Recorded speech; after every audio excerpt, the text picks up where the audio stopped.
اعداد و شمار جو میں نے آپ کے سامنے رکھے سر، اگرچہ اس وقت حکومت بڑا ایک کریڈٹ لے رہی ہے کہ ہم نے انفلیشن فگرز کو نیچے لے کے آئے ہیں اور باقی بھی جو انڈیکیٹرز ہیں معیشت کے وہ بڑے مثبت نظر آ رہے ہیں، لیکن لوگ جو بنیادی سوال سر کرتے ہیں وہ یہ کرتے ہیں کہ اس کا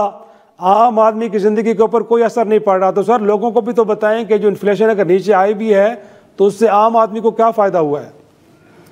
جی بسم اللہ الرحمن الرحیم۔ شرازی صاحب بہت شکریہ جی اپنی شو میں دعوت دینے کا۔ دیکھیے آپ نے بڑا ایک تفصیلی اوور ویو دیا خاص طور پہ جو میکرو اکنامک انڈیکیٹرز ہیں اس کا، اور یہ بات آپ کی صحیح ہے کہ ناظرین عام طور پہ یہی پوچھنا چاہتے ہیں، سمجھنا چاہتے ہیں کہ یہ جو سارے اکنامک انڈیکیٹرز ہوتے ہیں اس کے فوائد کیا ہوتے ہیں۔ تو سب سے پہلے تو اس چیز سے آغاز کر لیں کہ ہم نے جب یہ 2022 میں بھی حکومت سنبھالی تھی تو ملک ڈیفالٹ کے دہانے پہ تھا، اور ڈیفالٹ کے اثرات جو ہیں وہ اب سری لنکا آپ کے سامنے ایک مثال ہے کہ معیشت بالکل بند ہو جاتی ہے، پیٹرول، بجلی سب کچھ بند ہو جاتا ہے۔ آپ کی پیٹرول کی آپ نے دیکھا سری لنکا میں 5 دن کے لیے لوگ 10 لیٹر کی لیے قطاروں میں کھڑے ہو رہے تھے، کوکنگ گیس ختم ہو گئی تھی، اب دنیا کے فائنینشیل نظام سے منقطع ہو جاتے ہیں۔ تو ہم نے جو پہلے پی ٹی آئی کی خراب کیے ہوئے یا انہوں نے جو سیبوٹاج کیا تھا اپنا پروگرام، اس کو ریوائیو کیا، پھر ہم نے ایک اسٹینڈ بائی ارینجمنٹ فیسلٹی کی اس حکومت کے اختتام پہ، اور اس حکومت کے سٹارٹ میں ایک 3 ایئر IMF پروگرام اگری کیا، فائنلائز کیا، اور اس کو اب ہم لے کے چل رہے ہیں، جس سے ایک میکرو اکنامک اسٹیبلٹی آئی ہے، جس سے وہ جو خدشات تھے ڈیفالٹ کے ایک تو وہ ختم ہوئے۔ دوسری جو آپ نے بات کی مہنگائی کی، دیکھیے آپ نے جیسے کہ کہا کہ تقریباً ہماری 2018 کی حکومت کے بعد اب کم ترین مہنگائی کی شرح ہے، اور اس کا اگر آپ پریکٹیکل اثر دیکھیں تو آپ نے دیکھا ہے کہ پالیسی ریٹ تقریباً میرے خیال سے 22% سے اب 15% تک آ چکا ہے، اور اس میں اس کا پریکٹیکل اثر یہ ہے کہ اس سے آپ کی معیشت میں آپ کے بزنسز کے لیے جس ریٹ پہ وہ بورو کرتے ہیں وہ کم ہو گیا ہے۔ کچھ تو کمپنیز ایسی ہیں جو کہ اچھی کارپوریٹ ریٹنگ کی کمپنیز ہیں، وہ تو اب سنگل ڈیجٹ میں بھی بورو کر رہی ہیں۔ تو اس کا مطلب یہ ہے کہ آپ کے ملک میں کاسٹ آف ڈوئنگ بزنس کم ہوئی ہے، اور جس کے نتیجے میں کارخانے زیادہ لگتے ہیں، خرید و فروخت زیادہ ہوتی ہے، تنخواہیں دینے کے پیسے کمپنیز کے بڑھ جاتے ہیں، تو اس کا ایک ٹرکل ڈاؤن ایفیکٹ ہوتا ہے۔ اور دیکھیے اوور آل بھی اگر ادروائز مہنگائی کی شرح زیادہ ہوتی تو اور جتنی توقعات تھیں اس سے بہت کم ہوئی ہے، تو اس سے یقیناً جو آج قیمتیں ہیں اس سے قیمتیں بھی زیادہ ہوتی، تو قیمتوں میں جو کمی مطلب کہ مہنگائی کی شرح کم ہونا کا یقیناً یہی مطلب ہوتا ہے کہ جس ریٹ سے قیمتیں بڑھی ہوتی ہیں اس میں کمی آئی ہے، مگر قیمتیں جتنی زیادہ ہو سکتی تھیں اس سے اب کم ہیں۔ مطلب کہ یقیناً میں ہرگز یہ نہیں کہوں گا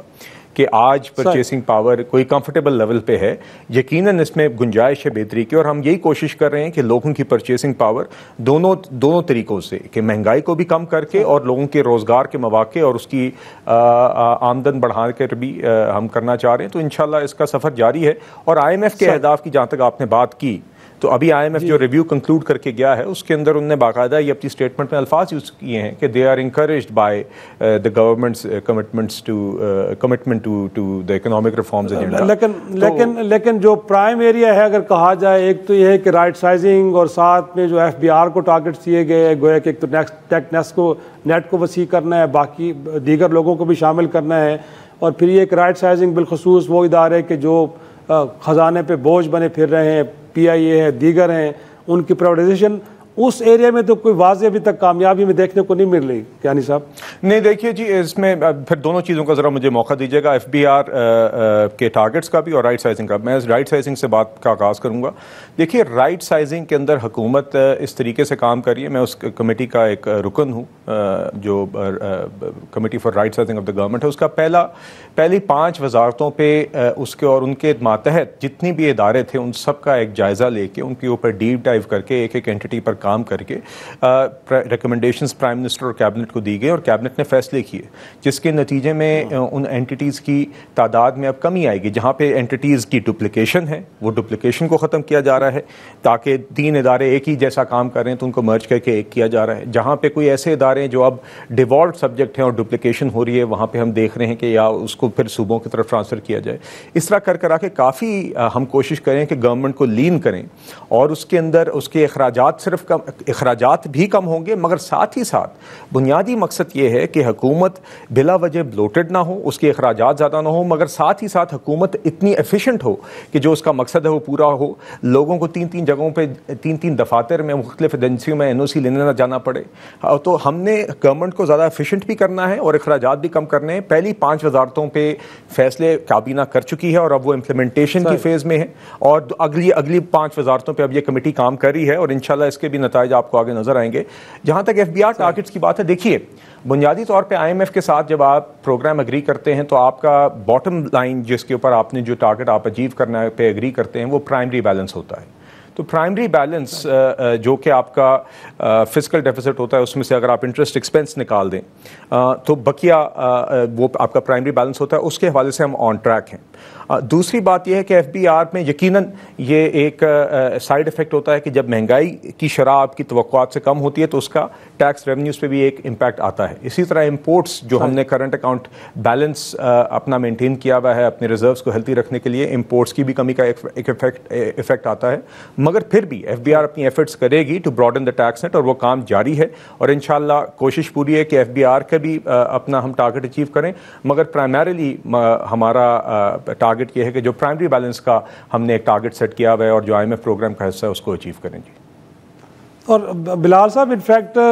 فارن انویسٹمنٹ کے لیے ملک کے اندر پولیٹیکل اسٹیبلٹی بڑا ایک کی فیکٹر ہے، اور آج میں آپ دیکھ رہا تھا کہ آپ بھی ایوان میں موجود تھے کہ جب وزیر قانون سپیچ دے رہے تھے بڑا اپریشیٹ کر رہے تھے تحریک انصاف کو کہ وہ اب محاذ آرائی دھرنے چھوڑ کے تو ایوان کی طرف آئی ہے۔ تو اب تحریک انصاف کی جانب سے ایک مذاکراتی کمیٹی بھی بنا دی گئی ہے، اور اب ان کی کوئی ڈیمانڈ بھی نہیں ہے کہ وہ ملک کی اسٹیبلشمنٹ کے ساتھ ہی صرف بات کرنا چاہ رہے ہیں۔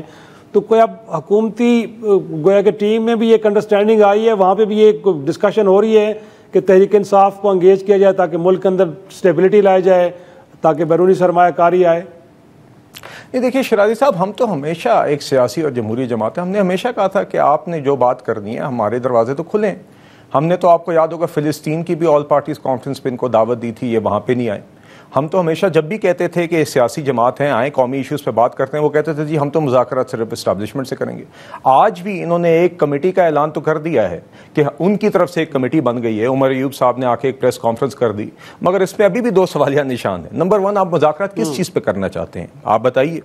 دیکھیں نا، آپ مذاکرات کس چیز پہ کرنا چاہتے ہیں؟ آپ حکومت کو اپروچ کریں۔ قومی ایشوز کے اوپر تو پارلیمنٹ میں ہم ویسے ہی ہم کہتے ہیں کہ اچھی بات ہے، آپ پروڈکٹیو ڈیبیٹ کریں، آپ اسٹینڈنگ کمیٹیز میں بات کریں، مگر اگر آپ نے کسی چیز کی مذاکراتی ٹیم بنائی ہے تو ہمیں بتائیے آپ کس چیز پہ مذاکرات کرنا چاہتے ہیں۔ اور دوسری بات یہ ہے کہ اب عمر ایوب صاحب کا اکیلا کوئی بیان آ جائے تو آپ مجھ سے بہتر جانتے ہیں کہ کیا پتا کہ کل صبح کھڑے ہو کے یا آج کل میں ہی عمر ایوب کی بات کی نفی علی امین گنڈا پور کر دیں،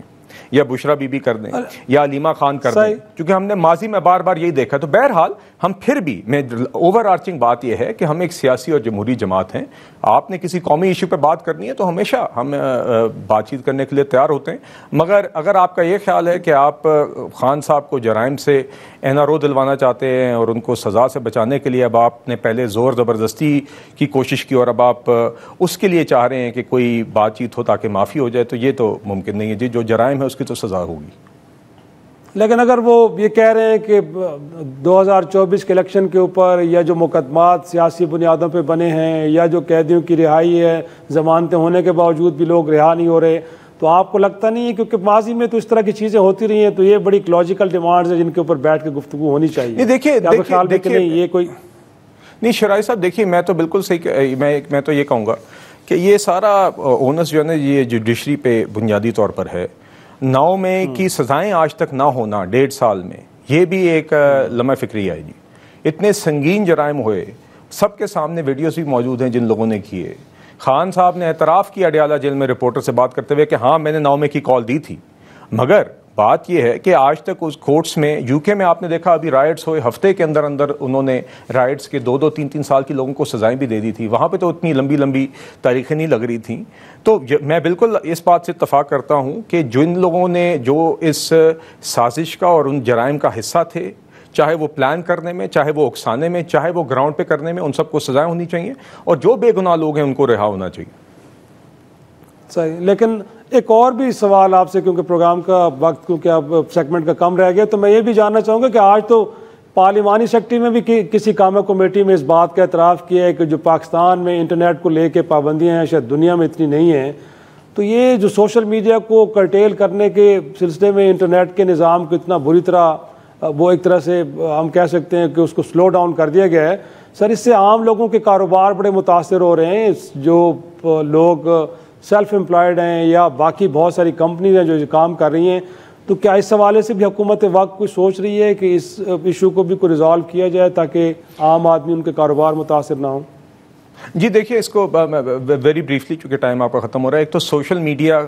کے اوپر جی دیکھیے بالکل ایک طرف فریڈم آف ایکسپریشن ہے, مگر ساتھ ہی ساتھ آپ دیکھ رہے ہیں کہ مس انفارمیشن اور ڈس انفارمیشن جس تیزی سے صرف پاکستان میں نہیں دنیا میں پھیل رہی ہے, اس کے لیے پوری دنیا آج کل میجرز اٹھا رہی ہے. اور سب سے بلکہ اسٹرنجنٹ اگر آپ لیجسلیشن دیکھیں تو وہ EU کی ہے, ڈیجیٹل رائٹس ایکٹ انہوں نے پروملگیٹ کی تھی, جس کے نتیجے میں انہوں نے سوشل میڈیا کمپنیز کو لیگلی ذمہ دار ٹھہرایا کہ وہ اپنے کانٹینٹ کو ماڈریٹ کرنے, ورنہ وہ فائن بھی ہو سکتی ہیں یا بند بھی ہو سکتی ہیں. تو اسی طرح ہمیں بھی اپنی اس مس انفارمیشن ڈس انفارمیشن اور غلط پروپیگنڈا اور جھوٹ کو کسی نہ کسی طریقے سے تو کرو کرنا ہوگا. تو یہ تو ہمارا ایک چیلنج ہے اور ہمیں دیکھنا چاہیے اور یہ بیلنس اسٹرائک کرنا ہے کہ مس انفارمیشن ڈس انفارمیشن کو بھی ٹیکل کریں اور ساتھ ہی ساتھ فریڈم آف ایکسپریشن کا بھی ایک بیلنس مینٹین کریں. جہاں تک انٹرنیٹ کی بات ہے, دیکھیے جی میں نے دیکھا تھا کہ اس حوالے سے حکومت نے تو کہا ہے کہ جی وہ تو کوئی ایسی چیز نہیں کر رہی جس سے انٹرنیٹ سلو ڈاؤن ہو رہا ہے, مگر یقیناً حکومت کا یہ کام ضرور ہے اور انشاءاللہ مجھے یقین ہے کہ ہماری وزارت بھی PTA بھی اس کو دیکھ رہی ہوگی کہ کس طریقے سے انٹرنیٹ سپیڈز بہتر کریں. یقیناً آج کل کے دور میں انٹرنیٹ ایک اب آہستہ آہستہ ایک بیسک نیسیسٹی بنتی جا رہی ہے, جس سے معیشت کا پہیہ بھی چلتا ہے اور لوگوں کی روزانہ کی بیسک سروسز کی فراہمی بھی اس سے یقینی بنائی جاتی ہے. تو یقیناً یہ ہماری حکومت کی ترجیح ہے جی. اور لاسٹلی کوئی کمنٹ آپ کا چاہوں گا کہ آپ کے اتحادی پیپلز پارٹی بھی آپ سے ناراض ہے, انہیں منا لیں گے یا اس معاملے کو آپ زیادہ کوئی اہمیت نہیں دے رہے؟ نہیں جی, ایک تو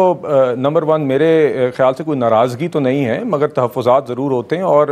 جہاں تک اہمیت کی بات ہے, ہم مکمل اہمیت دیتے ہیں جی اپنے الائز کو. پہلی بڑی میچورٹی اور سنجیدگی کے ساتھ بہت مشکل وقتوں میں 2022 میں بھی یہ PDM کی گورنمنٹ ہم نے اس ٹائم پہ آپ کو یاد ہے چلائی تھی, اور اسی میچورٹی اور سنجیدگی سے اب بھی حکومت چل رہی ہے. یہ الائز کے ساتھ ریگولر میٹنگز ہوتی ہیں جس میں یقیناً دیگر ایشوز اٹھتے ہیں جو ان کے ہوتے ہیں, اور ہماری حکومت پوری کوشش کرتی ہے کہ اس کو ایڈریس کرے. تو یہ تو کسی بھی ایک پولیٹیکل الائنس کا ایک کریکٹرسٹک ہوتا ہے اور یہ اس کا حصہ ہوتے ہیں. تو ایسی بات چیت اور ریگولر میٹنگز جاری رہتی ہیں, اور جو بھی کنسرنز یا ایشوز اٹھتے ہیں اس کو مل جل کے ریزالو کرنے کی کوشش کرتے ہیں. اور ان کے کنسرنز آپ کے خیال میں بڑے لاجیکل ہیں, بڑے درست ہیں آپ کے خیال میں؟ جی دیکھیے خیر میرے علم میں ساری تفصیلات تو نہیں ہیں, مگر میں ہو سکتا ہے جی میں کچھ چیزیں ہوں گی جہاں پہ ان کا ایک جینیون کنسرن ہوگا اور ہم اس کو یقیناً اس کو ایڈریس کرنے کی کوشش کریں گے. جہاں پہ ہم سمجھتے ہیں کہ ہم قائل کر سکتے ہیں ہم کریں گے, مگر یہی ایک سنجیدہ سیاسی اور جمہوری جماعتوں کا طریقہ کار ہوتا ہے, جس کا ہم نے پہلے بھی مظاہرہ کیا ہے پیپلز پارٹی PMLN نے, آج بھی کر رہے ہیں اور انشاءاللہ آئندہ بھی کرتے رہیں گے.